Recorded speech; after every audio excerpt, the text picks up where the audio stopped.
কিরে বন্ধু, হুট করে আসলি পালাসি, ফোন দিয়ে কিছু বললিও না। ঢাকায় যাবি নাকি? আরে বন্ধু কি করবো, বাড়ির তো টাকা পয়সার সমস্যা, সব পাশে সমস্যা। টাকা তো যেতেই হবে, টাকা পয়সা তো নিজের কাছেও নেই। চলো। বন্ধু, বালাসিঘাটে সেতুটা হলে অনেক ভালো হতো রে। উত্তরবঙ্গের মানুষের অনেক যাতায়াতের সুবিধা হতো, এভাবে নৌকার জন্য অপেক্ষা করার লাগতো না। হ্যাঁ বন্ধু। পানিপথে একটা রিস্ক, অ্যাক্সিডেন্ট হয়। হ্যাঁ বন্ধু, সেতুটা খুব দরকার হলে আমাদের উত্তরবঙ্গের মানুষের জন্য খুব ভালো হতো। তাহলে আর এভাবে ভোগান্তির ভিতরে পড়া লাগতো না বন্ধু। তোর হে সেতু মেতু দিয়ে কি করবো, নৌকার চলাচল করতে ভালোই মজা, বুঝিস না? থাক তোরা বন্ধু।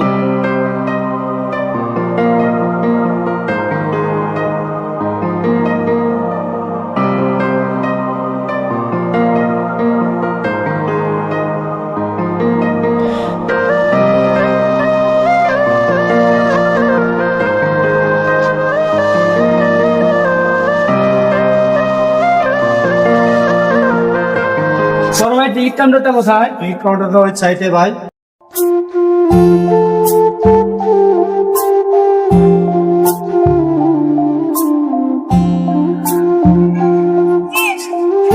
আচ্ছা আঙ্কেল, দেওয়ান বন্ধু নৌকো কটার সময়? বাবা, নৌকা তো ছেড়ে দিছে।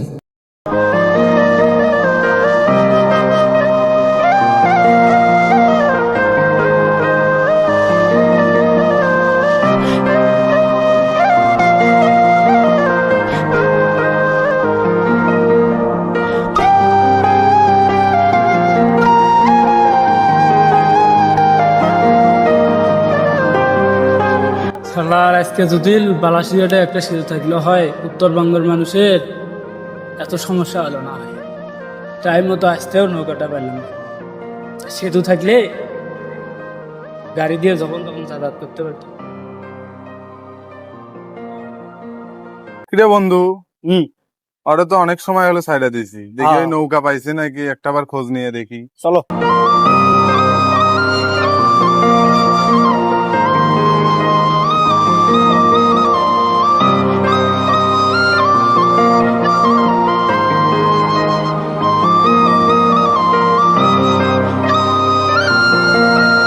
কিরে, ওটা বন্ধু না? হ্যাঁ হ্যাঁ। এ তো এখনো বসে আছে, যায়নি মানে।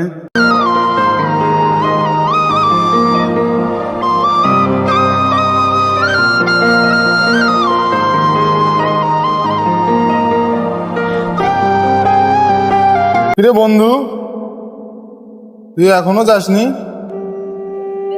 বন্ধু নৌকা বাইরে রে, তোদের কথাটা ঠিক। বালাসিঘাট থেকে বাদুড়াবাদ একটা সেতু হলে অনেক ভালো হতো, উত্তরবঙ্গের মানুষের জন্য অনেক সুযোগ সুবিধা হলো। দেখ বন্ধু, টাইম মতো আসিয়াও জ্যামের জন্য নৌকাটা পাইনি, হয়তো সেতুটা থাকলে এরকম আমার হতো না। তাই তো বললাম, সেতুটা হলে উত্তরবঙ্গের মানুষের জন্য অনেক সুবিধা হবে। সেতুটা খুব দরকার, তাহলে উত্তরবঙ্গের মানুষের জন্য খুব ভালো হতো। ঠিক বলছিস রে বন্ধু, ঠিক। এইরকম ভোগান্তি হতে হতো না তো। কি আর করবি, চল চল কালকে বন্ধু। আবার চলে যাস, এখন বাড়িতে যা রেস্ট। মাননীয় প্রধানমন্ত্রী তারেক রহমানের কাছে আমাদের উত্তরবঙ্গের মানুষের বিশেষ আবেদন, বালাসী টু বাহাদুরাবাদ পর্যন্ত সেতু হইলে আমাদের উত্তরবঙ্গের মানুষের এত ভোগান্তির শিকার হওয়া লাগতো না।